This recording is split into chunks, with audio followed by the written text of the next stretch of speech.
Hello दोस्तों, welcome to advance spoken English course. दोस्तों, आज से पहले आप टीचर से हमेशा व्हाइट बोर्ड के ऊपर या पेन पकड़ के कॉपी पे ही टेंसेस को सीखते रहे हैं, लेकिन मैं आपको बताने वाला हूं कि टेंसेस आपके हाथों के अंदर हैं। और आज के इस लेक्चर में आपको बताने वाला हूं कि टेंसेस सीखने के लिए आपको किसी व्हाइट बोर्ड की जरूरत नहीं, किसी पेन या कॉपी की जरूरत नहीं। आज मैं आपको बिना पेन और कॉपी या व्हाइट बोर्ड के आपके हाथों पे ही टेंसेस सिखाऊंगा।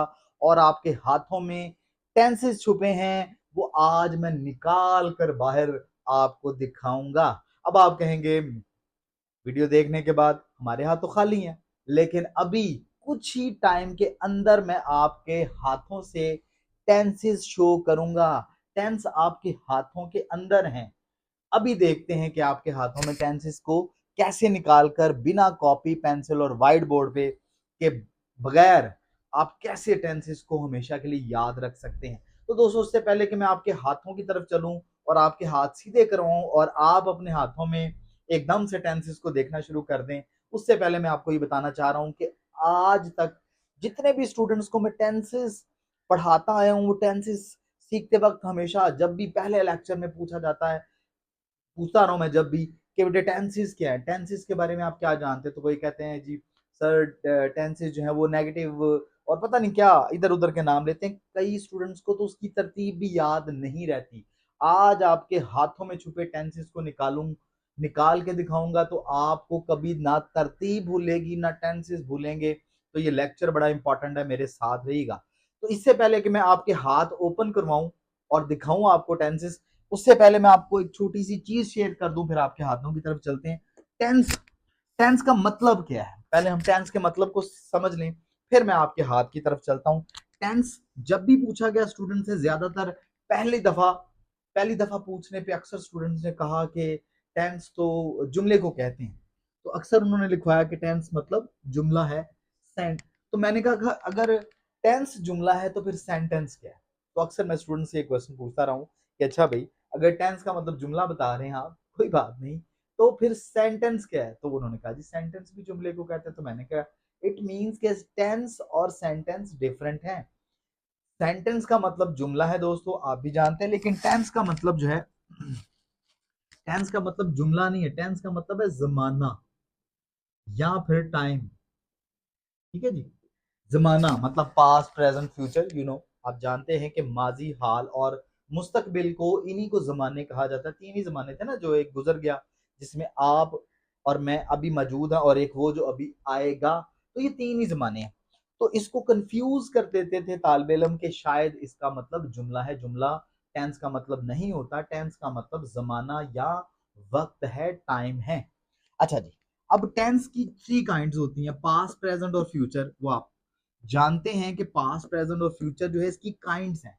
These are the no types और branches of tense. These are the kinds of a tense. Tense की तीन काइंड्स होती हैं, पास्ट प्रेजेंट और फ्यूचर। फिर आगे फर्दर इनकी ब्रांचेस हैं। वो कौन कौन सी ब्रांचेस हैं जो इन तीनों की होती हैं? पहली का नाम है इंडेफिनेट, दूसरी का नाम है कॉन्टिन्यूस, तीसरी का नाम है परफेक्ट, चौथी का नाम है परफेक्ट कंटिन्यूस। ये वो चार ब्रांचेस हैं। अब दोस्तों चलते हैं आपके हाथों की तरफ। अब आपने अपने मोबाइल को सामने रखना है, वीडियो सुनते सुनते साथ अपना हाथ देखना है। लैपटॉप पे देख रहे हैं तो फिर तो आपके हाथ वैसे ही खाली हैं। आपने अपना लेफ्ट हैंड, राइट की बात नहीं कर रहा, आपने अपना लेफ्ट हैंड देखना है। और आपको पेन और कॉपी की भी जरूरत नहीं, आपने अपनी फिंगर को लेफ्ट हैंड की तरफ लेके जाना है। और मैं आपको सिखाने लगा हूं कि आपके, और दिखाने भी लगा हूं और सिखाने भी लगा हूं कि आपके हाथों के अंदर टेंस मौजूद हैं। तो आप अपने अगर हाथ को ऐसे बंद करेंगे और थंब को बाहर निकालेंगे, तो थंब को बाहर निकालने के बाद आप अपने हाथ पे नोट करें, आपके थंब पे तीन लाइंस हैं। एक सबसे टॉप पे, एक दरमियान में है, और एक सबसे नीचे डार्क लाइन है। These are the three lines which you have in your thumb. हर इंसान के थंब में तीन लाइंस होती हैं, दरमियान वाली जरा लाइट सी होती है, लेकिन तीन ही लाइंस होती हैं। आप अपने हाथ में देख रहे हैं, आ रहा है नजर? बिल्कुल ठीक। यही है सबसे पहली वाली लाइन, फिर दरमियान में लाइट सी लाइन, और एक डार्क लाइन जो सबसे नीचे है। तो ये तीन लाइंस होती हैं दोस्तों थंब के अंदर। अच्छा जी। पहली लाइन जो थंब में है, उस पहली लाइन का नाम है पास्ट। दूसरी लाइन का नाम है प्रेजेंट। तीसरी का नाम है फ्यूचर। तो तीन बड़े जमाने आपके एक थंब के अंदर हैं, पहला पास्ट, प्रेजेंट और फिर फ्यूचर। ये तीन जमाने आपके थंब के अंदर है। अब थंब बंद कर लें और थंब को बंद करने के बाद आप आ जाए अपनी फिंगर्स पे। अब आप कहेंगे सर फिंगर्स चार हैं, आपने कहा ये चार ब्रांचेस हैं, तीनों की हैं, और अगर तीनों की ये चार ब्रांचेस हैं तो 4 × 3 = 12, तो ये तो सर बन गए 12। तो टोटल टेंसेस तो हो गए 12। अगर 12 टोटल टेंसेस हैं तो हमारी तो उंगलियां चार हैं, अब आप कैसे हमारे हाथों से निकालेंगे 12 के 12 टेंसेस? तो आपने परेशान नहीं होना, अभी आपके हाथ के अंदर से निकलेंगे ये सारे टेंस। आपने देखा ये तीन टेंस आपके थंब में, अब 4 फिंगर्स हैं। अब थंब को भी ओपन कर लें। पहला क्या था जी? पास्ट। अगर आप चार उंगलियों की पहली पहली लाइन को ऐसे टिक करके छोड़ दें या उंगली रख के मेरे साथ चलते रहें, तो पहला था पास्ट। अगर मैं इसको इनडेफिनेट कहूं, इसको कॉन्टिन्यूस कहूं, इसको परफेक्ट कहूं और इसको परफेक्ट कंटिन्यूस कहूं, तो इसको पढ़ा कैसे जाएगा? अगर आपने इसको समझ लिया है तो आप अपने हाथों से इसको पढ़ के देखें। आपके सामने आपके हाथ के अंदर लेफ्ट हैंड के अंदर ही सारे टेंस हैं। पास्ट को इससे पढ़ें, इसका नाम इंडेफिनेट था, इसका नाम कॉन्टिन्यूस था, इसका नाम परफेक्ट था, इसका नाम परफेक्ट कॉन्टिन्यूस था। तो अब हम पढ़ेंगे past indefinite, past continuous, past perfect और पास्ट परफेक्ट कॉन्टिन्यूस। अब आ जाते हैं सेकंड पे। सेकंड था प्रेजेंट। इधर से सेकंड लाइन पे आ जाएं। अब पहली पहली लाइंस खत्म हो गई, अगली लाइंस पे आ जाएं। तो इधर भी इंडेफिनेट है, इधर भी कॉन्टिन्यूस है, इधर भी परफेक्ट है, इधर भी परफेक्ट कॉन्टिन्यूस है। अब आ जाए प्रेजेंट पे। Present indefinite, present continuous, present perfect, present perfect continuous. Next आ जाए जी फ्यूचर पे। नीचे एंड पे लाइंस आ जाएंगी आपकी फिंगर के बॉटम पे। तो आपने पढ़ना है future indefinite, future continuous, future perfect और फ्यूचर परफेक्ट कॉन्टिन्यूस। ये वो 12 ब्रांचेस और 3 काइंड्स हैं जो आपके हाथ के अंदर ही हैं, जिसके लिए कोई पेन, कॉपी और व्हाइट बोर्ड की जरूरत नहीं। इनकी तरतीब भी अक्सर स्टूडेंट्स को याद नहीं रहती। जब भी पूछा जाए अक्सर तो तालिब इल्म कहते हैं जी प्रेजेंट इंडेफिनिट, नेगेटिव, इंटेरोगेटिव, वो सारा मिक्स करके बैठे हुए हैं। तो ये तरतीब है, ये नाम है जो मैंने लिख के इसलिए बताए हैं। अब आपके हाथों पे दिखा रहा हूं कि ये इंडेफिनेट है, कॉन्टिन्यूस है, परफेक्ट कॉन्टिन्यूस है। इन चारों लाइंस को इधर के काइंड के साथ ब्रांचेस को मैच करते जाएं और उनकी ब्रांचेस आपके पास आ जाएंगी। इस तरह से आपको हमेशा ब्रांचेस और टेंसेस के नाम और उनकी तरतीब याद रहेगी। अब कोई आपके घर में या स्कूल में या कहीं भी कोई स्टूडेंट है या घर में बच्चा है जिसको पढ़ाना हो, तो कॉपी पेन के बगैर भी आप किसी को मिलने गए हैं ना, तब भी आप उनको टेंसेस बिना कॉपी पेन के उनके हाथों पे 12 की 12 ब्रांचेस पढ़ा सकते हैं और तरतीब भी याद करवा सकते हैं। आगे चलते हैं। तो यहां तक तो आपको पता लग गया टेंस का मतलब जुमला नहीं होता। टेंस का मतलब है जमाना, जमाना या फिर टाइम। उसकी 3 काइंड्स है, पास्ट, प्रेजेंट, फ्यूचर। उसकी 4 ब्रांचेस हैं और उसकी तरतीब क्या है? सबसे पहले इनडेफिनेट है, ये पास्ट का भी है, प्रेजेंट का भी है, फ्यूचर का भी है, कॉन्टिन्यूस है, परफेक्ट है, परफेक्ट कॉन्टिन्यूस है। अच्छा, ये जो 4 ब्रांचेस है ना, ये चारों, ये पास्ट की भी हैं, ये प्रेजेंट की भी हैं और ये फ्यूचर की भी हैं। इस तरह से 4 × 3 = 12 बना है। तो इनको पढ़ा कैसे जाता है? ऐसे ही past indefinite, past continuous, past perfect, perfect continuous. Present को पढ़ेंगे तो present indefinite, present continuous, present perfect continuous. Future को पढ़ेंगे तो future indefinite, future continuous, future perfect और फ्यूचर परफेक्ट कंटिन्यूस। इसको पढ़ने की तरतीब इस तरह से रहेगी। अब चलते हैं हम अपने पहले टेंस की तरफ जिसका नाम है, अब क्या नाम होगा? अब आपको बताना तो आना चाहिए, वैसे अभी अभी हमने सीखा है। हाँ, बिल्कुल ठीक कह रहे हैं। पहला हमारा नाम आएगा ब्रांचेस में से इनडेफिनेट। तो हम बात करेंगे इनडेफिनेट की, लेकिन इसको मैं लिख के रखता हूं कि इसका मतलब जमाना या टाइम है, ताकि आपको नेक्स्ट कभी भी इसका जुमले का शक इसमें ना आए। तो पहला टेंस आ जाता है। पहला हम पढ़ने लगे आज प्रेजेंट। पहले हम पढ़ने लगे हैं प्रेजेंट को। तो प्रेजेंट की पहली ब्रांच क्या बनेगी? पहली ब्रांच है प्रेजेंट की, प्रेजेंट इंडेफिनेट टेंस। ठीक है जी। प्रेजेंट इंडेफिनेट टेंस के अंदर होता क्या है? ठीक है जी। तो आपको दो तरीके रूल्स बताने लगा हूं जिससे आपको प्रेजेंट इंडेफिनेट कभी भी नहीं भूलेगा। वो दो बातें जो हैं, पहली बात तो है इसमें रूटीन पाई जाती है। ठीक है जी। रूटीन है यानी कि आदत है। ऐसा काम जो रूटीन से होता है, आदत से होता है, जो आप अपनी आदत के लिहाज से, अपनी रूटीन के लिहाज से रोज करते हैं। जैसे आप रोज सोते हैं, रोज खाना खाते हैं, रोज स्कूल जाते हैं, रोज पढ़ते हैं, रोज टीवी देखते हैं, फला फला एक्सेट्रा एक्सेट्रा ईटीसी, ये सब कुछ आ जाएगा। दूसरा आ जाता है इसके अंदर यूनिवर्सल ट्रुथ।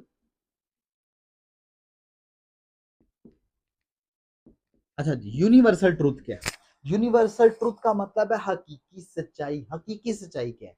कि सूरज मशरिक से निकलता है, बिल्कुल ठीक है। कभी सूरज मगरिब से नहीं निकला, कभी वो जो है वो शुमाल से नहीं निकला, वो हमेशा मशरिक से ही निकलता है। तो सूरज मशरिक से निकलता है, ये यूनिवर्सल ट्रुथ है। चांद सितारे रात को निकलते हैं, ये यूनिवर्सल ट्रुथ है।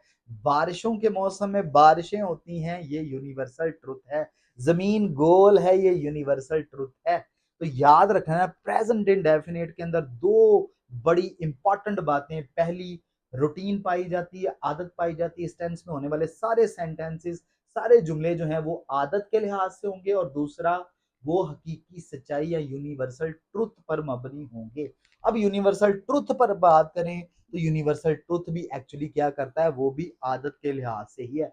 सूरज रोज निकलता है, सूरज निकलता है ना, तो सूरज की भी आदत है, सूरज की भी रूटीन है कि वो रोज निकलता है। चांद सितारे रोज रात को निकलते हैं, तो चांद सितारों की भी रोज रात को निकलने की आदत है, रूटीन है। बारिशें बारिशों के मौसम में ज्यादातर होती हैं, बारिशों के मौसम में होना भी उनकी रूटीन है, आदत है। जमीन गोल है, उसकी भी आदत है, वो शुरू से ही गोल है। खैर, बात करते हैं, आगे चलते हैं। नेक्स्ट, आपको पता लग गया कि इसमें रूटीन पाई जाती है, यूनिवर्सल ट्रुथ पाया जाता है, ये इसका पहला पॉइंट था। दूसरे पॉइंट की तरफ चलते हैं। दूसरा पॉइंट है दोस्तों इसके अंदर प्रेजेंट इंडेफिनेट को हमेशा याद रखने का, कि अगर आप उर्दू के जुमलों से इनको पहचानना चाहते हैं तो आपने याद रखना है कि उनके एंड पे क्या आएगा, ता है, ती है, या फिर ते हैं आएगा। दूसरा पॉइंट है कि आपने उर्दू के सेंटेंसेस को पहचानना है, तो आपने एंड पे देखना है कि उस सेंटेंस के एंड पे क्या आ रहा है, ताकि अगर आप उसको इंग्लिश में कन्वर्ट करना चाह रहे हैं, आपके बोर्ड के एग्जाम में, 9th के एग्जाम में भी आता है और इंटरमीडिएट के भी एग्जाम में क्वेश्चन आता है कि ट्रांसलेट इनटू इंग्लिश, आप इन जुमलों को इंग्लिश में ट्रांसलेट करें। तो कब कोई इंसान ट्रांसलेट कर पाता है, तभी कर पाता है जब उसे टेंस पता होता है कि ये जुमला जो है, ये सेंटेंस जो है किस टेंस टेंस से ताल्लुक रखता है। तो फौरन अगर उसको रूल्स पता है तो फिर वो आराम से उसको कर लेता है। तो यहाँ पर हम इस प्रेजेंट इंडेफिनिट के रूल्स ही तो पढ़ रहे हैं। पहला रूल था, इसके अंदर रूटीन पाई जाती है और यूनिवर्सल ट्रुथ पाया जाता है। दूसरी बात है, उर्दू फिक्रों के एंड पे क्या आ रहा होता है जी, ता है, ती है और ते है आ रहा होता है। तीसरा सेंटेंस, जो सिंपल जुमले हैं ना, सादा जुमले, जिनको सिंपल जुमले कहते हैं, सेंटेंसेस कहते हैं,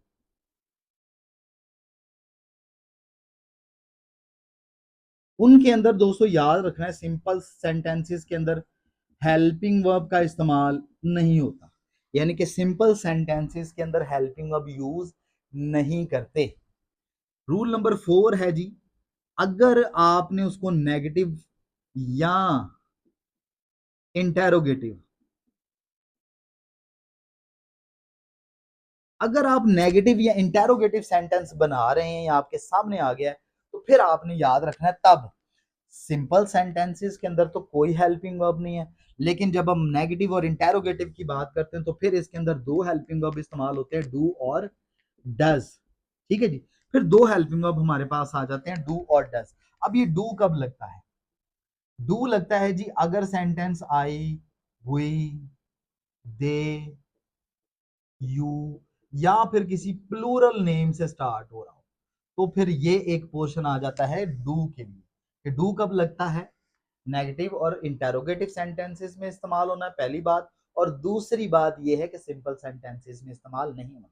तीसरी बात ये थी, डू लगना कब है? अगर sentence I, we, they, you या किसी प्लूरल नेम से स्टार्ट हो रहा, तो फिर उसके अंदर आपने डू का इस्तेमाल करना है। और डज कब लगाते हैं जी? डज लगाते हैं अगर सेंटेंस ही, शी, इट या किसी प्लूरल नेम से, ही, शी, इट या किसी प्लूरल नेम से, ही, शी, इट या प्लूरल नेम, जमा वाले नाम वो आए, तब आपने डज का इस्तेमाल सॉरी, ही शी इट या कुछ सिंगुलर नेम आए तो फिर डज है, सॉरी सिंगुलर आना है इधर, और प्लूरल मैंने पहले लिख दिया हुआ, ठीक है जी, सॉरी यहाँ पे मैं जल्दी में मिस्टेक कर गया। तो डस कब लगता है? अगर सिंगुलर नेम हो, ही शीट या कुछ सिंगुलर अकेला वाहिद नाम हो, ठीक है जी। तो अभी एग्जांपल्स में मैं आपको बताता हूं, तो प्लूरल नेम के साथ आता है। पांचवी और इंपॉर्टेंट बात, इस टेंस की दो ही बड़ी इंपॉर्टेंट बातें होती है, एक तो वर्ब की फॉर्म कौन सी आ रही है और दूसरा हेल्पिंग वर्ब कौन सा इस्तेमाल हो रहा होता है। तो हमने हेल्पिंग वर्ब तो देख लिए, डू डज थे। अब हम देखने लगे कि वर्ब की कौन सी फॉर्म इस्तेमाल करते हैं। तो वर्ब की इसमें फर्स्ट फॉर्म का इस्तेमाल किया जाता है, प्लस इसके साथ एस या ई एस भी इस्तेमाल होता है। वर्ब की फर्स्ट फॉर्म आती है और उसके साथ एस या ई एस का इस्तेमाल किया जाता है। एस या ई एस का इस्तेमाल कब करना है वो भी मैं आपको बता देता हूं। एस या ई एस का इस्तेमाल आपने तब करना है अगर कोई सिंपल जुमलों के अंदर, सिंपल जो सादे जुमले हैं उनके अंदर कुछ सेंटेंस ही शी इट या किसी सिंगुलर नेम से, ही शी इट या किसी फिर सिंगुलर नेम से सेंटेंस स्टार्ट हो रहा है, तो फिर आपने वर्ब की फर्स्ट फॉर्म के साथ एस या ई एस का एडिशन करना है वर्ब की फर्स्ट फॉर्म के साथ। और अगर सेंटेंस ही शी इट्स या सिंगुलर नेम से स्टार्ट नहीं हो रहा बल्कि उसकी बजाय आई वी दे यू या प्लूरल नेम से स्टार्ट हो रहा है, तो फिर आपने वर्ब की पहली फॉर्म के साथ एस या ई एस का इजाफा या एडिशन नहीं करना। ये थे दोस्तों रूल्स। अब रूल समझ आ गए हैं, तो सेंटेंस कैसे उर्दू को इंग्लिश में ट्रांसलेट करें, बेहतरीन तरीका एक ही है, खुद से कभी नहीं करना। ये जो खुद कॉन्सेप्ट बना के खुद से एस्टिमेट लगा के तुक्का लगाते हैं ना कि यार इसकी इंग्लिश ये टूटी फूटी बन रही है और बना देते हैं, वहीं पे गलती होती है। खुद से एस्टिमेट या तुक्का नहीं लगाना, प्रॉपर वे है, आप उस प्रॉपर वे को देख लें और अटेम्प्ट कर दें, बस अपने से कुछ भी नहीं करना, 100% वो सेंटेंस ठीक होगा।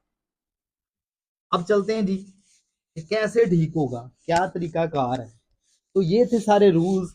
अब हम बात करेंगे यहां पर स्ट्रक्चर्स की। तो स्ट्रक्चर्स में यानी कि प्रेजेंट इंडेफिनिट का जो स्ट्रक्चर है, स्ट्रक्चर पहला है सिंपल स्ट्रक्चर, ठीक है जी। सिंपल स्ट्रक्चर मतलब सादा जुमले। अब सादा जुमले कौन से होते हैं? जो नेगेटिव भी नहीं होते और इंटेरोगेटिव भी ना हो, जिनमें सवाल भी पूछा ना जाए और इनकार भी ना किया जाए, वही सिंपल सेंटेंसेस या सिंपल स्ट्रक्चर होता है। अच्छा जी, इसको उर्दू में सादा जुमले भी कहते हैं, ठीक है जी, सादा जुमले। अच्छा जी, इसकी एग्जांपल अगर मैं लिखूं कि आयशा कपड़े धोती है। अब आप इसकी इंग्लिश, मैं आपको कहूं कि इसकी इंग्लिश करनी है, तो आपने अपने से कुछ नहीं करना, आपने फॉलो करना है ये स्ट्रक्चर। स्ट्रक्चर क्या है? सबसे पहले आता है सब्जेक्ट, फिर आता है वर्ब उसकी फर्स्ट फॉर्म, उसके साथ एस या ई एस का एडिशन है, और प्लस आता है ऑब्जेक्ट। ये तीन ही चीजें, इसी को फॉलो करना है और आपका सेंटेंस 100% ठीक होगा। अच्छा जी, इसको फॉलो करके देख लेते हैं। सब्जेक्ट पहले आना है, फिर वर्ब की फर्स्ट फॉर्म आनी है एस या ई एस के साथ, या उसके बाद सब्जेक्ट ऑब्जेक्ट आना है, ठीक है जी। आयशा कपड़े धोती है, तो देखें जैसे हमने ती है देखा तो हमें समझ आ गया, अच्छा ये तो प्रेजेंट इंडेफिनिट का सेंटेंस है, क्योंकि अभी अभी हमने रूल पढ़ा था, रूल में पढ़ा था कि अगर उर्दू के जुमलों के एंड पे हमें ता है, ती है या ते है नजर आ जाए तो फौरन समझ आना है कि वो कौन सा टेंस है, वो प्रेजेंट इंडेफिनिट टेंस है। अब करते हैं इसकी इंग्लिश। तो हमने ढूंढना है इसमें सबसे पहले सब्जेक्ट। सब्जेक्ट क्या होता है? अगर आप चैनल के अंदर जाके वीडियोस और नीचे लेक्चर्स में देखेंगे तो बकायदा सब्जेक्ट वर्ब और ऑब्जेक्ट पे और वर्ब की फॉर्म्स पे डिफरेंट किस्म के बड़े जबरदस्त किस्म के डिटेल्ड लेक्चर हैं। आपको यहाँ पहुंचने में वो लेक्चर्स बड़ी मदद करेंगे। तो सब्जेक्ट होता है जी, सिंपली बता देता हूँ, बाकी आप लेक्चर को जाके देखेंगे तो डिटेल से आपको एक्चुअली समझ आएगी। मैं अभी शॉर्टकट में बता रहा हूँ सिंपल सा करके। कि सब्जेक्ट कहते हैं एक्शन डूअर को, काम करने वाले को, जो जुमले के अंदर या सेंटेंस के अंदर काम कर रहा होता है वही तो हमारा सब्जेक्ट होता है। तो यहाँ पर काम कौन कर रहा है जी? आयशा कपड़े धोती है, आयशा बेचारी कपड़े ही धोती रहती है, मामा उससे उसके काम ही करवाती रहती हैं, कपड़े ही धुलाती रहती हैं। आयशा अगर कपड़े धो रही हो तो कपड़े छोड़कर पहले ये लेक्चर सुन लो, शायद तुम्हें कपड़े धोने से तुम्हारी जान छूट जाए बेटे। अच्छा जी, तो यहाँ पर आयशा कपड़े धोती है, आयशा यहाँ पर क्या है? काम कर रही है, किसका, कौन सा काम कर रही, कपड़े धोने का, इसका मतलब ये सब्जेक्ट है, इसको लिख देते हैं सब्जेक्ट की कैटेगरी में। अभी लिखेंगे हम आयशा, बस। अभी हमने कोई छेड़छाड़ नहीं की, स्ट्रक्चर को फॉलो करना है, अपने से कुछ नहीं करना, क्योंकि जब भी इंसान अपने से कुछ करने लगता है तो गलत कर लेता है, इसलिए आपने स्ट्रक्चर को फॉलो करना है। सबसे पहले आ जाएगा सब्जेक्ट, तो सब्जेक्ट था इस सेंटेंस के अंदर आयशा, तो मैंने आयशा लिख दिया।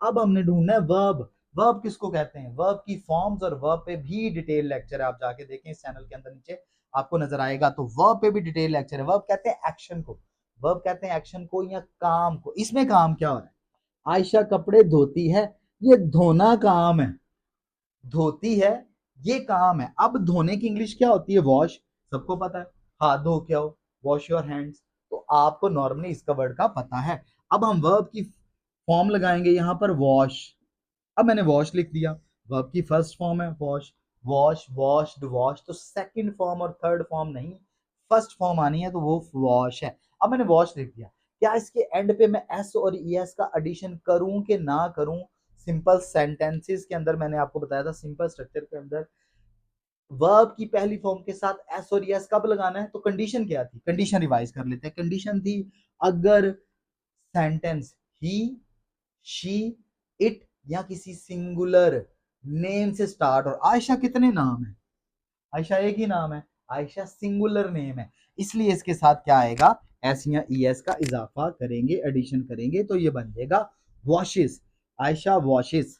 अच्छा, किस पे काम हो रहा है, काम हो रहा है कपड़ों पे, ओहो आयशा धो रही है, धो रही है, धो रही, कपड़े धो रही, तो धोना, धोने का काम जो है कपड़ों पे हो रहा है, आयशा वॉशिस क्लॉथ्स, तो हम लिखेंगे आयशा वॉशिस क्लॉथ्स, तो बात खत्म। मैंने और आपने अपने से कुछ नहीं किया, हमने रूल्स पढ़े, रूल्स के बाद स्ट्रक्चर को फॉलो किया, सब्जेक्ट वर्ब की फर्स्ट फॉर्म प्लस एस और यस का एडिशन और ऑब्जेक्ट, इसी को फॉलो किया, और इसके अकॉर्डिंग ही उर्दू के सेंटेंस के अंदर से हमने वो चीजें ढूंढी, सब्जेक्ट को ढूंढा, वर्ब को ढूंढा, ऑब्जेक्ट को, और उसी तरतीब से लिख दिया, और जब लिख दिया तो काम तमाम।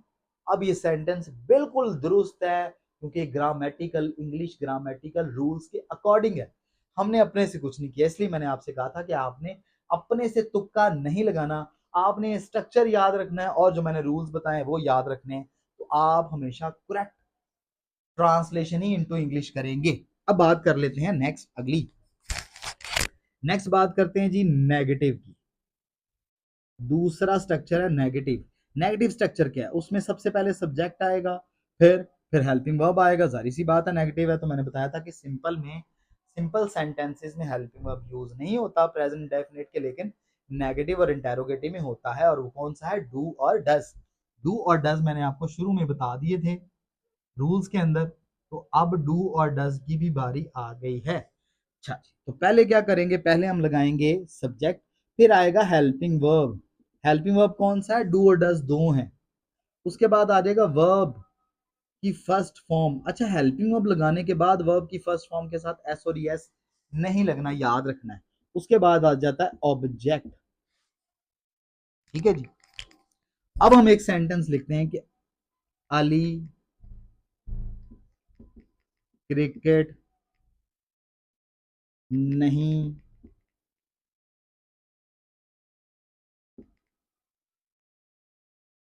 खेलता है, ठीक है जी।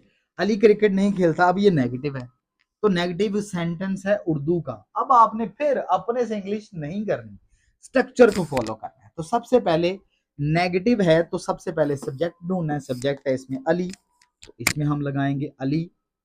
फिर उसके बाद है, हमने ढूंढना हेल्पिंग वर्ब। अब अली के साथ हेल्पिंग वर्ब क्या आएगा, मैंने हेल्पिंग वर्ब लगाने का भी तरीका आपको बताया, आई हुई, दे यू, या फिर रूलर नेम आए तो डू लगेगा, और अगर ही, शी, इट या सिंगुलर नेम आए तो फिर डज लगेगा।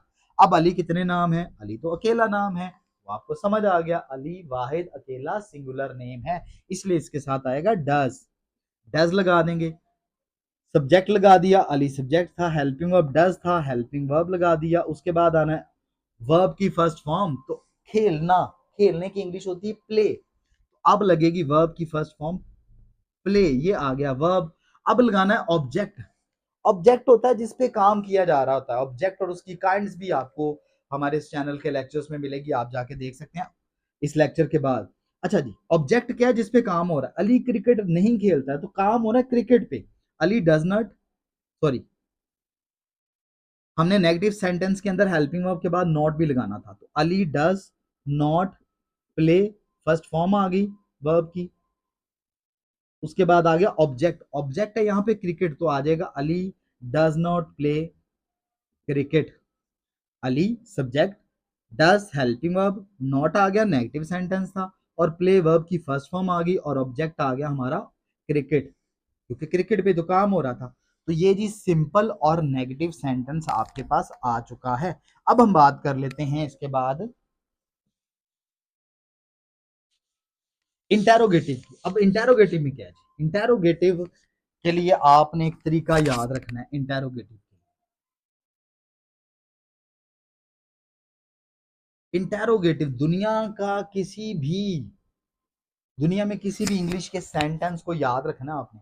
दुनिया में किसी भी इंग्लिश के सेंटेंस को इंटेरोगेटिव बनाना है, सवालिया बनाना, उसके दो ही तरीके हैं सबसे बड़े। पहला, आप उस सेंटेंस के अंदर पड़ा हेल्पिंग वर्ब उठा के स्टार्ट में लिख दें। जैसे अगर हमने लिखा है Ali does not play cricket, ठीक है जी। अब इसका क्या करें? अब आप इसका हेल्पिंग वर्ब उठाएं, शुरू में लिख दें। अब आ जाएगा डज अली प्ले क्रिकेट। तो आपने सिर्फ हेल्पिंग वर्ब को उठा के शुरू में लिखा, बाकी सेंटेंस वैसे का वैसे ही लिखना है। तो ये पहला तरीका है किसी भी सेंटेंस को इंटेरोगेटिव बनाने का, कि आप उसका हेल्पिंग वर्ब उठाएं और स्टार्ट में लिखें, और सेंटेंस क्या बन जाएगा? इंटेरोगेटिव।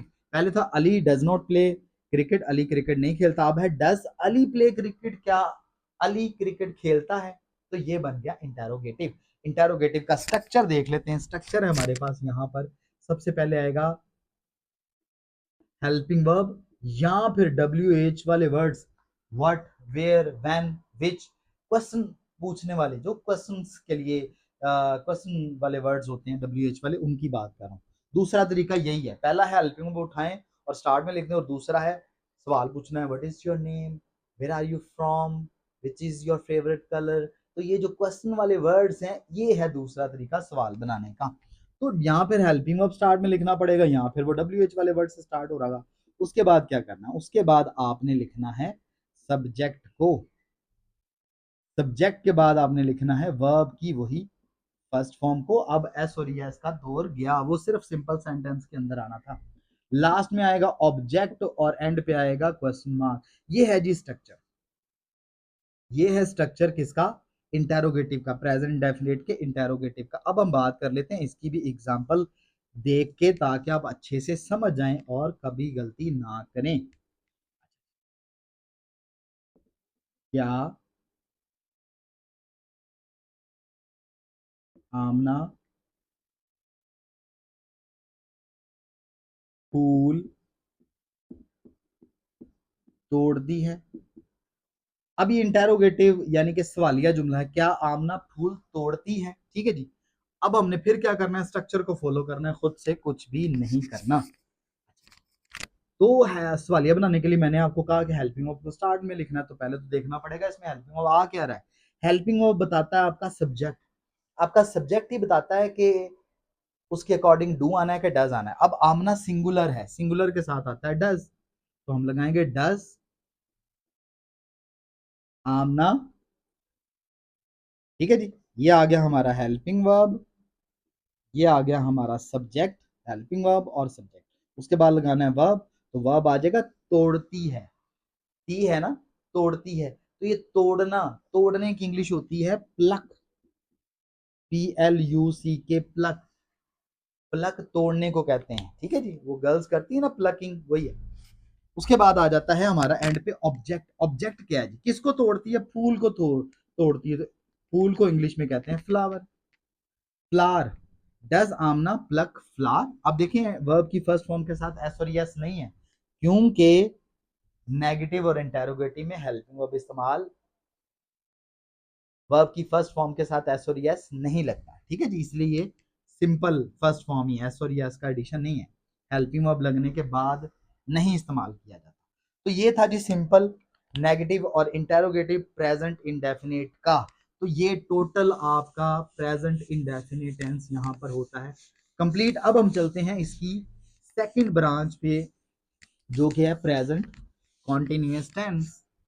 तो प्रेजेंट कॉन्टिन्यूअस टेंस क्या करता है जी, इसमें क्या क्या होता है? प्रेजेंट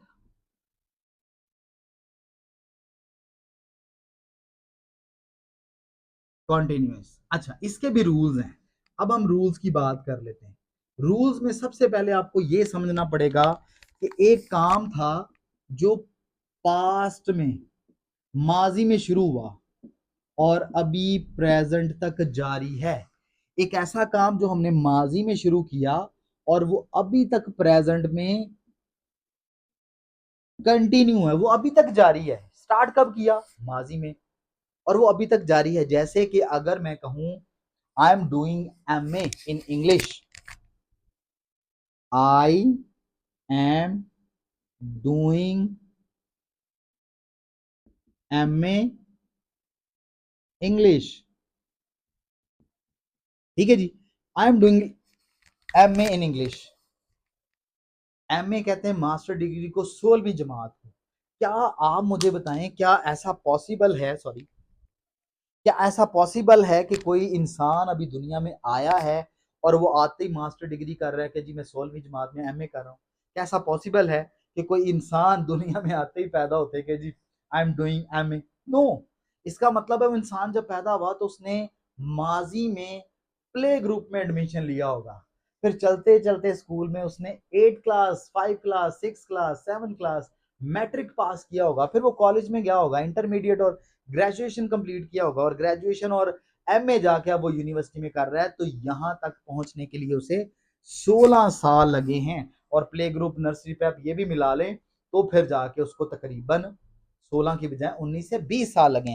तो यानी कि वो जो 19 से 20 साल है वो माजी है, पास्ट है। आज से 20 साल पहले उसने एमए करने के लिए काम शुरू किया था, अपनी पढ़ाई का आगाज किया था प्ले ग्रुप से, और आज अभी तक प्रेजेंट में वो काम जारी है क्योंकि अभी भी वो एमए कर रहा है। ठीक है जी। तो आपने याद रखना है कि प्रेजेंट कॉन्टिन्यूस के अंदर एक काम माजी में शुरू हुआ था जो चलते चलते अभी तक प्रेजेंट में चल रहा है, और वो पास्ट बहुत दूर का नहीं है कि 20 साल ही हो, वो थोड़ा कुछ घंटे, कुछ लम्हे, कुछ दिन, कुछ हफ्ते, कुछ महीने पहले का भी हो सकता है। जैसे मैं कहूं जी के वो क्रिकेट मैच खेल रहे हैं, तो क्रिकेट मैच अभी अभी तो नहीं शुरू किया ना, 2 मिनट पहले ही, ठीक है जी। वो क्रिकेट मैच 50 ओवर्स का है तो कई घंटे पहले शुरू किया है, वो घंटे जो गुजर गए वो भी माजी है। और अगर वो टेस्ट मैच है तो फिर तो कई दिन लग गए ना, 5 दिन का टेस्ट मैच है तो वो फिर कई दिनों पर चला गया। उम्मीद है आपको इस पॉइंट की समझ आ गई है, आ गई है ना। नेक्स्ट, तो नेक्स्ट चलते हैं जी रूल्स में। नेक्स्ट क्या है? ये पहला रूल था, रूल नंबर 1 मैं दोबारा लिख देता हूं। रूल नंबर 1 था कि कोई काम पास्ट में शुरू हुआ है और प्रेजेंट में अभी तक वो जारी और सारी है। ये था पहला रूल। दूसरा रूल क्या है जी? प्रेजेंट कॉन्टिन्यूस के अंदर, प्रेजेंट कॉन्टिन्यूस के अंदर दूसरा रूल है, इसके अंदर जो एच वी है हेल्पिंग वो आते हैं एस, आर और एम। तीसरा रूल है इस टेंस के अंदर, प्रेजेंट कॉन्टिन्यूस के अंदर, वर्ब की फोर्थ फॉर्म यानी कि आईएनजी वाली फॉर्म जो है वो इस्तेमाल होती है। ठीक है जी। पहला पास्ट में शुरू किया गया प्रेजेंट तक चलता है, दूसरा हेल्पिंग वर्ब इसमें इज आर एम है, और तीसरा इसमें वर्ब की फोर्थ फॉर्म यानी कि आईएनजी वाली फॉर्म इस्तेमाल की जाती है। ये 4 रूल्स थे। अच्छा, प्रेजेंट कॉन्टिन्यूस बड़ा सिंपल है, इसमें 4 ही रूल्स हैं। अब हम चलते हैं इसके स्ट्रक्चर और एक एग्जांपल्स की तरफ। अच्छा, स्ट्रक्चर्स की बात करें अगर हम, तो इसके स्ट्रक्चर्स जो हैं, स्ट्रक्चर्स में पहला वही आ जाएगा सिंपल। तो सिंपल का आपको याद रखना पड़ेगा, इसमें आता है सब्जेक्ट, फिर आता है हेल्पिंग वर्ब यानी कि इज आर एम में से कुछ एक, फिर वर्ब आता है, वर्ब की फोर्थ फॉर्म आता है वी, उसके बाद ऑब्जेक्ट आता है। ये सिंपल स्ट्रक्चर है। और इसकी उर्दू में पहचान याद रखनी, तो आपने याद रखना है उर्दू सेंटेंसेस या उर्दू जुमलों के एंड पे आपको नजर आएगा रहा है, रही है, या फिर रहे हैं, ये आपको नजर आएगा। और ये नजर आए तो आपने फौरन समझ जाना ये प्रेजेंट कॉन्टिन्यूस का सेंटेंस है। एग्जाम्पल हम यहां पे करते हैं एक, अहमद खत लिख रहा है। ठीक है जी, ये बड़ी सिंपल सी हमारे पास एक एग्जांपल है, अहमद खत लिख रहा है, ये सिंपल सेंटेंस की एग्जांपल।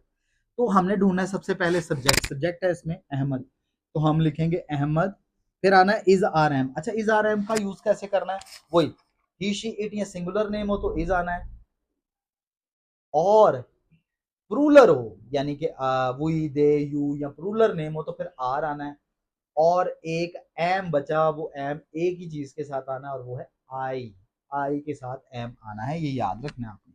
अच्छा, अहमद सिंगुलर है, इसके साथ इज आएगा, अहमद इज, ये सब्जेक्ट हो गया, ये हेल्पिंग वर्ब हो गया। उसके बाद क्या आना है, वर्ब की फोर्थ फॉर्म आनी है, लिख रहा है, लिखने की इंग्लिश क्या होती है, राइट, राइट। अब उसकी फोर्थ फॉर्म बनानी है, तो मैंने आपको बताया था आईएनजी लगाएंगे तो फोर्थ फॉर्म बनती है, तो राइट के साथ आप आईएनजी लगा दे तो बन जाएगा राइटिंग, तो ये इसकी फोर्थ फॉर्म है वर्ब की, वी फोर्थ। ठीक है जी, अहमद इज राइटिंग। ऑब्जेक्ट क्या है जी, अब ऑब्जेक्ट ढूंढ लेते हैं, किस पे काम हो रहा है, खत पे काम हो रहा है। अहमद इज राइटिंग, क्या राइटिंग कर रहा है जी, वो लेटर, खत लिख रहा है। किसको लिख रहा है, इसमें आपने और मैंने नहीं पढ़ना, जिसको मर्जी लिखे, आपने देखना है कि स्ट्रक्चर को पूरा पूरा हमने फॉलो किया है। सबसे पहले सब्जेक्ट आ गया, सब्जेक्ट था, उसके बाद हेल्पिंग वर्ब, ये हेल्पिंग वर्ब आ गया, फिर वर्ब की फोर्थ फॉर्म आनी थी वो आ गया, फिर ऑब्जेक्ट और ऑब्जेक्ट आ गया। ये देखें यहां पर ये पूरा पूरा स्ट्रक्चर के अकॉर्डिंग किया है। अच्छा जी, नेक्स्ट चलते हैं हम दूसरे की तरफ, दूसरा है हमारा नेगेटिव।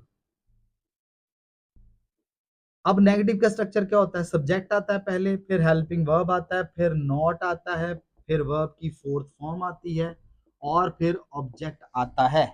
अगर इसी को मैंने नेगेटिव बनाना हो तो मैं क्या करूंगा, फॉर एग्जांपल सीखने के लिए, Ahmad is not writing letter. ठीक है जी, अहमद यहां पर वही सब्जेक्ट है, ये हेल्पिंग वर्ब है, ये यहां पर नॉट आ गया क्योंकि नेगेटिव में तो नॉट हेल्पिंग वर्ब के बाद आता है, वर्ब की फोर्थ फॉर्म आ गई, और ये हमारा ऑब्जेक्ट आ गया, तो ये पूरा पूरा स्ट्रक्चर भी नोट हो गया है। अब बात कर लेते हैं हम तीसरे की स्ट्रक्चर की, जो है इंटेरोगेटिव। इंटेरोगेटिव स्ट्रक्चर क्या होता है जी, इंटेरोगेटिव स्ट्रक्चर के अंदर हम वही काम है, इंटेरोगेटिव बनाना है तो हेल्पिंग वर्ब को उठा के स्टार्ट में लिखना है, तो ये बन जाएगा हेल्पिंग वर्ब स्टार्ट में, फिर उसके बाद या डब्ल्यू एच वाले वर्ड्स, फिर उसके बाद आएगा सब्जेक्ट, फिर क्या आएगा, फिर आएगी वर्ब की फोर्थ फॉर्म, फिर क्या आएगा, फिर आएगा ऑब्जेक्ट, फिर क्या आएगा, फिर आएगा क्वेश्चन मार्क। क्या हम इंग्लिश सीख रहे हैं, उर्दू का जुमला है जी, क्या हम इंग्लिश सीख रहे हैं, सवालिया निशान, सीख रहे हैं, तो सच है ना, हम इंग्लिश ही सीख रहे हैं भाई। तो क्या हम इंग्लिश सीख रहे हैं, अब इसको स्ट्रक्चर के मुताबिक करेंगे, तो पहले हेल्पिंग वर्ब आना है, हेल्पिंग वर्ब हमने निकालना है सब्जेक्ट के लिहाज से, और सब्जेक्ट है यहाँ पर वी यानी कि हम, तो आ जाएगा, आर आएगा ना, दे यू, वी के साथ आर आना है, तो आर वी। हेल्पिंग वर्ब आ गया यहाँ पर आर, उसके बाद हमने सब्जेक्ट देखा, सब्जेक्ट आ गया यहाँ पर वी, फिर हमने ढूंढना है उसके बाद वर्ब की फोर्थ फॉर्म, तो यहाँ पर सीख रहे हैं, सीखना, सीखना मतलब लर्न करना, आर वी लर्निंग, ये आ गया वर्ब की फोर्थ फॉर्म। क्या सीख रहे जी, English, are we learning English, और एंड पे question mark, helping verb subject verb की फोर्थ फॉर्म और एंड पे ऑब्जेक्ट, और फिर हमारे पास इंटेरोगेशन मार्क आ गया यहाँ पर, जो सवालिया निशान जिसको कहते हैं। ये था जी प्रेजेंट कॉन्टिन्यूस जिसमें सिंपल, नेगेटिव और इंटेरोगेटिव भी आप तक पहुंच गए हैं। अब हम बात करते हैं जल्दी से प्रेजेंट की नेक्स्ट ब्रांच की। नेक्स्ट ब्रांच है हमारे पास क्या जी, नेक्स्ट ब्रांच है हमारे पास प्रेजेंट परफेक्ट। ठीक है जी, प्रेजेंट परफेक्ट। इसमें क्या होता है, इसके अगर रूल्स की बात करें कि पहले रूल्स इसमें पढ़ लें कि क्या होते हैं, तो रूल नंबर 1 है इसमें, इसमें भी आएगा जी पास्ट और प्रेजेंट का कॉन्सेप्ट। ठीक है जी, जैसे हमने प्रेजेंट प्रेजेंट कॉन्टिन्यूस में पढ़ा था, इसमें भी है। इसमें एक काम पास्ट में शुरू हुआ है, जो अभी अभी प्रेजेंट में पास्ट में शुरू हुआ है और जो अभी अभी प्रेजेंट में पूरा हुआ है।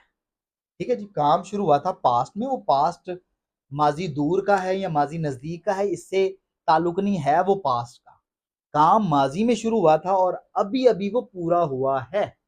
ठीक है जी,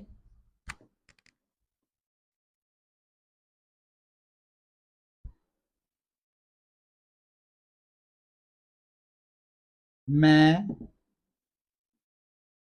मैट्रिक के इम्तहान पास कर चुका हूं। ठीक है जी, मैं मैट्रिक के इम्तहान पास कर चुका हूं। तो यहां पर आप देख रहे हैं कि मैट्रिक, वही बात कि मैट्रिक आज से 10 साल पहले स्टार्ट की होगी। अगली एग्जांपल, अगली एग्जांपल है कि पाकिस्तान मैच जीत चुका है। अब पाकिस्तान मैच जीत चुका, क्या वो फौरन हो गया ऐसे खड़े खड़े? नो, कुछ मिनट्स, कुछ घंटे, कई घंटे या कई दिन, 5 दिन का टेस्ट है तो 5 दिन, वनडे है तो आधा दिन, और अगर T20 है तो फिर कम से कम 6 घंटे, सॉरी, कम से कम फिर 3 से 4 घंटे लगेंगे। तो 3-4 घंटे माजी ही हो जाता है, पास्ट ही हो जाता है। तो पाकिस्तान मैच जीत चुका है, ये भी माजी में शुरू हुआ कुछ घंटे पहले और फिर अभी अभी पूरा हुआ है। ठीक है जी, तो इसमें पहला कॉन्सेप्ट तो आपको समझ आ गया कि इसके अंदर भी पास्ट में काम शुरू हुआ था और अभी अभी प्रेजेंट में पूरा हुआ है, कंप्लीट हुआ है, it's done now, now, but started from in the past. Rule number 2, rule number 2 है जी, रूल नंबर 2 की बात करें तो रूल नंबर 2 है इसके अंदर प्रेजेंट परफेक्ट के अंदर। प्रेजेंट परफेक्ट के अंदर जो हेल्पिंग वर्ब लगते हैं ना, हेल्पिंग वर्ब यूज होते हैं, वो है हैज और हैव।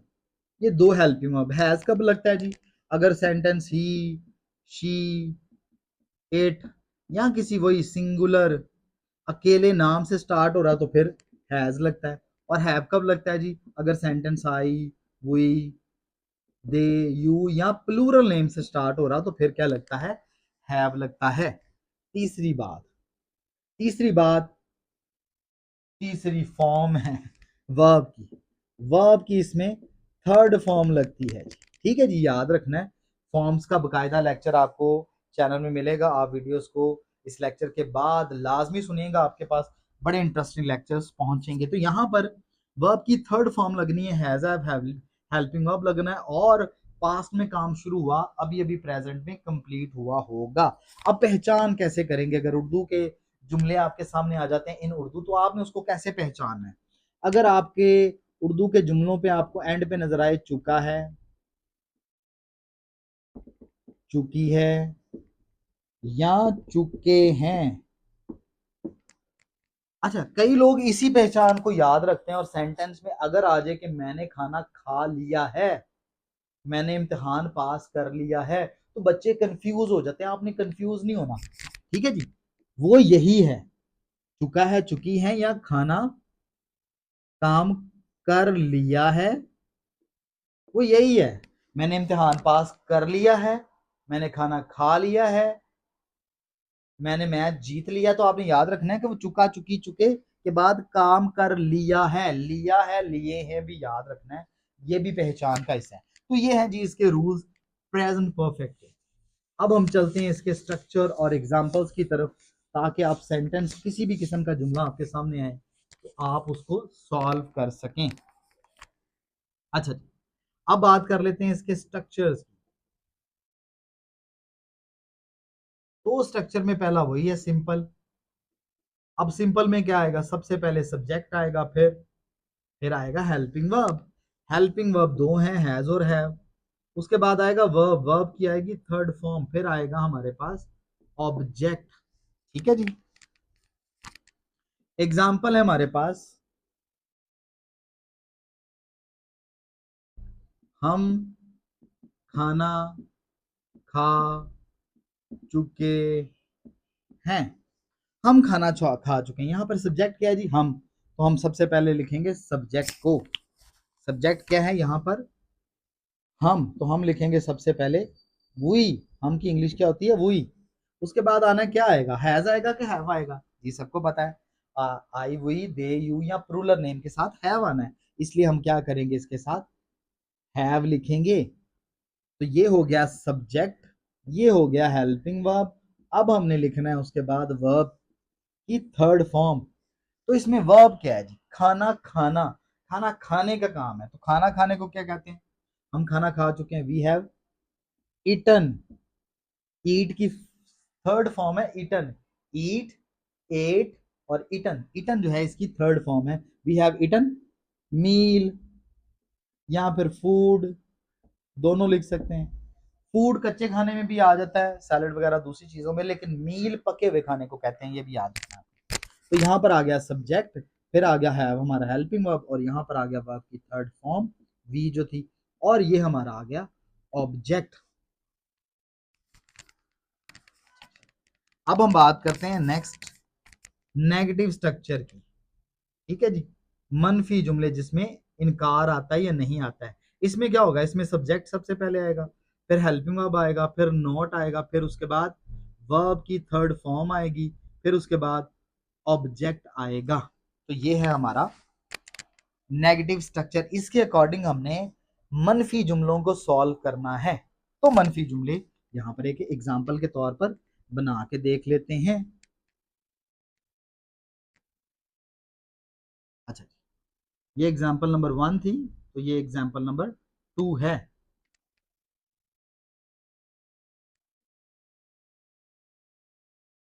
हमने बनाई है हैव वाली एग्जाम्पल, मैं चाह रहा हूं कि आपको एक हैज वाली भी बना के दूं। Saima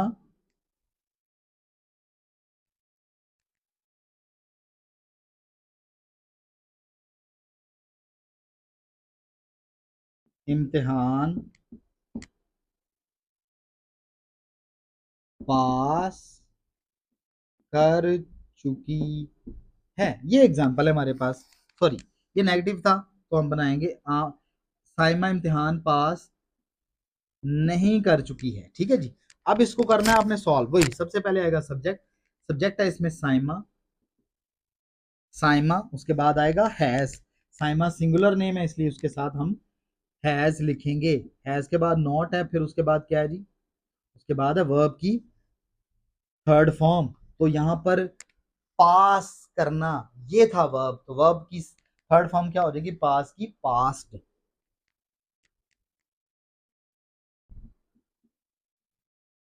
Saima has not passed, और इम्तिहान यहां पर क्या आ जाएगा, ऑब्जेक्ट, एग्जामिनेशन या एग्जाम्स। ठीक है जी। Saima has not pass exams या एग्जामिनेशन। ठीक है जी। ये था नेगेटिव। अब हम चलते हैं इंटेरोगेटिव की तरफ। तीसरा जी इंटेरोगेटिव, उसका क्या आएगा, उसका तरीकाकार वही है, शुरू में हेल्पिंग वर्ब आ जाएगा, यहाँ पे WH वाले वर्ड हो तो वो आ सकते हैं, आएंगे। उसके बाद क्या आएगा जी, सब्जेक्ट आएगा, फिर क्या आएगा जी, वर्ब की थर्ड फॉर्म आएगी, फिर क्या आएगा, ऑब्जेक्ट आएगा, और फिर क्या आएगा, क्वेश्चन मार्क ही आएगा। इन दोनों सेंटेंसेस की हम एग्जाम्पल को ट्रांसफर करते हैं इंटेरोगेटिव में। इस सेंटेंस को करना हो तो क्या करेंगे, सबसे पहले हेल्पिंग वर्ब, यहाँ पर हेल्पिंग वर्ब है, मैं क्या लिखूंगा, हैव वी इटन मील। तो ये बन गया इंटेरोगेटिव। अब एंड पे सवालिया निशान आ जाएगा। इसको भी अगर बदलूं तो ये बन जाएगा हैज साइमा पास्ड एग्जाम्स, ठीक है जी, एंड पे आ जाएगा क्वेश्चन मार्क। तो ये है इंटेरोगेटिव कि आपने सवालिया कैसे बनाना है। तो ये रहा जी प्रेजेंट परफेक्ट भी हमारे पास कंप्लीट। अब चलते हैं हम प्रेजेंट की आखिरी ब्रांच की तरफ, जो कि है क्या, प्रेजेंट परफेक्ट कंटिन्यूअस। और ये वो ब्रांच है जो बच्चों को बहुत मुश्किल लगती है, बच्चों को कम समझ आती है, लेकिन आज आपको बड़ी आसानी से, बड़ी तसल्ली से समझ आने वाली है। लें जी, हमारी नेक्स्ट और प्रेजेंट की लास्ट ब्रांच आ गई प्रेजेंट परफेक्ट कॉन्टिन्यूअस। ठीक है जी। अब इसमें होता क्या है, अब आपने टेंस से ही हिसाब लगा लेना है कि परफेक्ट आपने पढ़ा है, परफेक्ट का मतलब है मुकम्मल होना, काम मुकम्मल हो जाना। कंटिन्यूस का मतलब होता है जारी रहना, और प्रेजेंट का मतलब है मौजूदा जमाना, अभी जिसमें हम खड़े हैं। तो इसकी अगर सोच के सिर्फ डेफिनेशन ही बनाए तो बन जाएगी कि मौजूदा जमाने में किसी काम का मुकम्मल तौर पर जारी रहना। ठीक है जी, मौजूदा जमाने में किसी काम का मुकम्मल तौर पर जारी रहना प्रेजेंट परफेक्ट कंटिन्यूअस टेंस कहलाता है। ये आपने याद रखना है। अब आ जाते हैं इसके रूल्स पर। इसके रूल्स क्या हैं?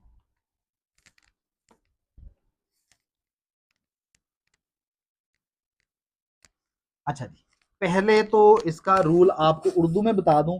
उर्दू में वही पहचान है जो कॉन्टिन्यूस की थी, रहा है, रही है, रहे हैं, ही है। इनमें फर्क क्या आएगा, फर्क बताता हूं इसी इन्हीं रूल्स के अंदर।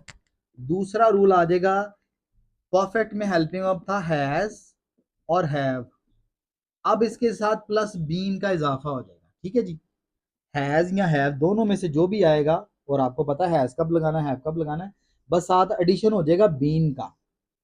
रूल नंबर 3 है, इसमें वर्ब की आनी है फोर्थ फॉर्म, चौथी फॉर्म याद रखना है। वर्ब की इसमें कौन सी फॉर्म आनी है, फोर्थ फॉर्म वर्ब की।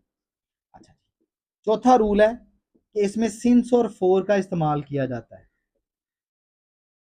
सिंस और फॉर का इस्तेमाल, अब आपने याद रखना है सिंस कब यूज किया जाता है। सिंस, सिंस लगता है जब आप को कोई एग्जैक्ट टाइम बताया गया हो, और फोर कब लगता है जब आपको एग्जैक्ट टाइम ना पता हो सेंटेंस के अंदर। अगर मैं कहूं कि मैं सुबह से ये काम कर रहा हूं, तो आपको समझ आ जाएगी कि पूरे दिन में एक ही तो सुबह होती, तो इसका मतलब मैंने एग्जैक्ट टाइम बताया। अगर मैं बताऊं कि मैं 2009 से पढ़ा रहा हूं, तो आपको एग्जैक्ट साल मिल गया कि इस टाइम पे काम स्टार्ट हुआ था। लेकिन मैं अगर कहूं कई सालों से पढ़ा रहा हूं, तो फिर आप फोर लगाएंगे। अगर मैं कहूं मैं 2009 से पढ़ा रहा हूं, तो फिर आप कहेंगे सिंस 2009। अगर मैं कहूं कि मैं मेरी बर्थ ऑफ डेट जो है वो एग्जैक्ट डेट बता दूं, तो वहां पर सिंस इस्तेमाल किया जाएगा।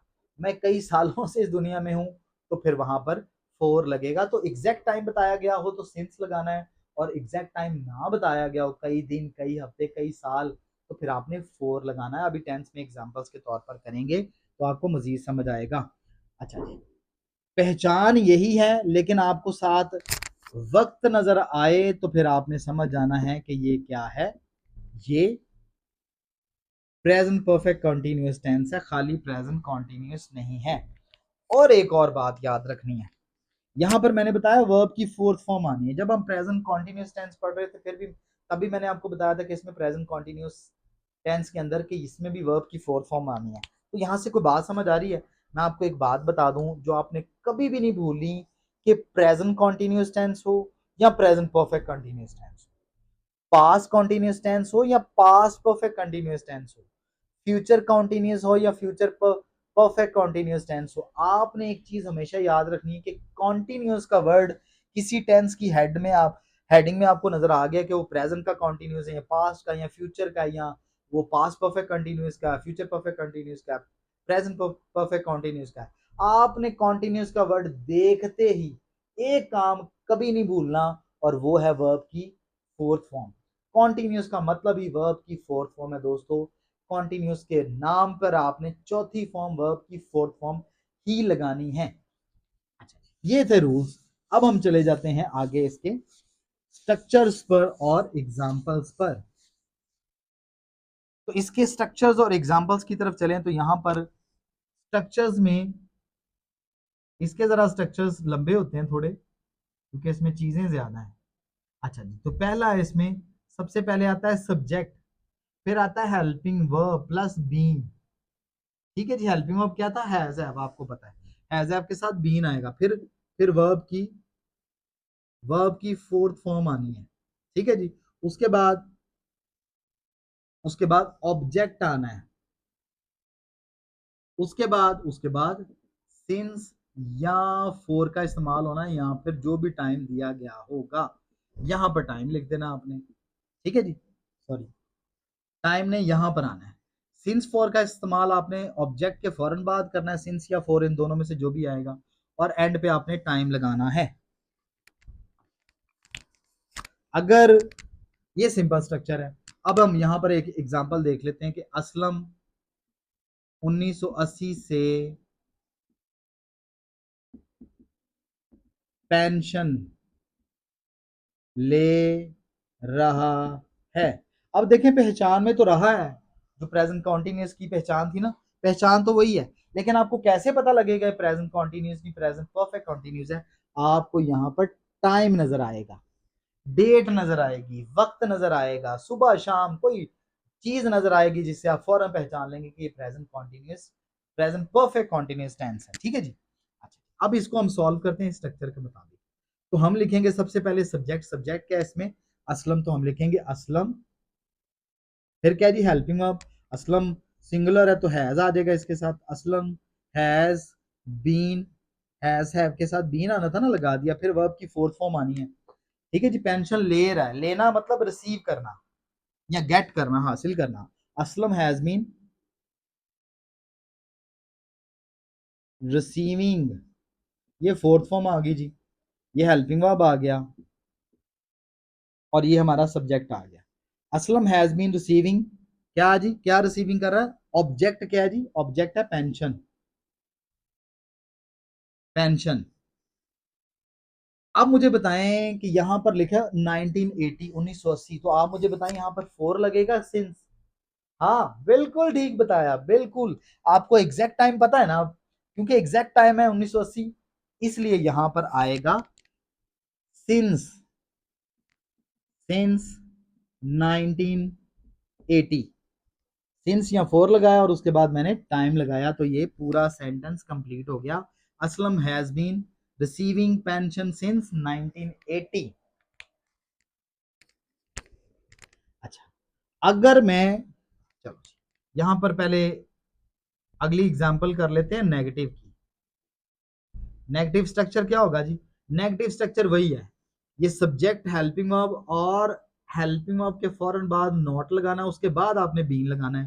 तो मैं इधर जो है ना, टाइम और जगह बचाने के लिए सीधा एग्जांपल पे आता हूँ। सब्जेक्ट हेल्पिंग वर्ब यानी कि हैज हैव के बाद नॉट आएगा और उसके बाद बीन आएगा। अच्छा जी, अब एग्जांपल बना लेते हैं जी।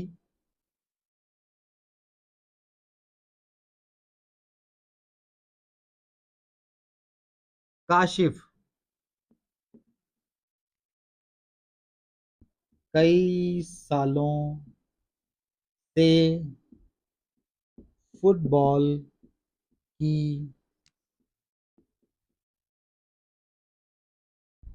प्रैक्टिस नहीं कर रहा है। नेगेटिव आ गया जी, सेंटेंस लंबा है। अब आपके पास आ गया पहले तो 1980 पूरा एग्जैक्ट टाइम, अब लिखा हुआ है कई सालों से, तो कई सालों का तो नहीं ना आपको पता कि कितने साल, पिछले 5 सालों से, 10 सालों से, 2 सालों से, नहीं पता। जो नहीं पता कि एग्जैक्ट टाइम है, फिर आपने फोर लगाना है। ठीक है जी, अब इसको हम सॉल्व करते हैं इसी स्ट्रक्चर के मुताबिक। हैज हैव के बाद नॉट लगना है, तो सबसे पहले हमारे पास सब्जेक्ट आ जाएगा काशिफ, तो हम लिखेंगे काशिफ, फिर क्या आएगा जी, काशिफ सिंगुलर है, हैज आ जाएगा, काशिफ हैज, फिर क्या आ जाएगा, नॉट, फिर क्या आएगा, been, Kashif has not been, क्या कर रहा है जी, फुटबॉल की प्रैक्टिस नहीं कर रहा, Kashif has not been practising. Object क्या है जी, फुटबॉल। अच्छा जी, फिर क्या आएगा, फोर, क्योंकि एग्जैक्ट टाइम नहीं है ना, कई सालों से, तो फॉर कई सालों की इंग्लिश क्या होती है? फॉर सेवरल ईयर्स या मैनी ईयर्स। सेवरल ईयर्स बेहतर है वैसे, several years. Kashif has not been practising football for several years. Kashif जो है कई सालों से प्रैक्टिस नहीं कर रहा है। ये है जी आपके पास नेगेटिव की भी एग्जांपल। अब हम कर लेते हैं अगली एग्जांपल, लास्ट, इंटेरोगेटिव की। अब इंटेरोगेटिव कैसे बनेगा जी? तीसरा है इंटेरोगेटिव। तो इंटेरोगेटिव के लिए आपने वही रूल अपनाना है जो मैंने आपको बताया था। वो था हेल्पिंग वर्ब को स्टार्ट में लिखना है, फिर आपने सब्जेक्ट लिखना है, फिर आपने बीन लिखना है, फिर आपने वर्ब की फोर्थ फॉर्म लिखनी है, फिर आपने ऑब्जेक्ट लिखना है, फिर सिंस या फॉर में से कोई एक चीज आएगी, और लास्ट पे आपने टाइम लिखना है। ठीक है जी। ये चूंकि इंटेरोगेटिव है तो एंड पे क्वेश्चन मार्क भी आएगा। इसी सेंटेंस को अगर हम इंटेरोगेटिव बनाएं तो क्या बनेगा? ये बनेगा काशिफ हैज बीन था। अब सिंपल मैंने तरीका बताया ना कि सिर्फ हेल्पिंग वर्ब को स्टार्ट में लिखें, तो अब सिर्फ हेल्पिंग वर्ब को स्टार्ट में लिख के देखते हैं। तो ये बन जाएगा has Kashif been practising football for several years. ठीक है जी। ये रहा आपका प्रेजेंट परफेक्ट कंटिन्यूस का सिंपल, नेगेटिव और इंटेरोगेटिव स्ट्रक्चर के साथ यहां पर प्रेजेंट कंप्लीट होता है। नेक्स्ट लेक्चर में हम पास्ट और फ्यूचर को भी कंप्लीट करेंगे और मिलते हैं अगले लेक्चर में। तब तक दोस्तों अपना, अपने पेरेंट्स का, अपने जीजो कारब का बहुत सारा ख्याल रखिएगा, और वो जो कहते हैं नहीं हो सकता वो आपको जानते नहीं। Take care.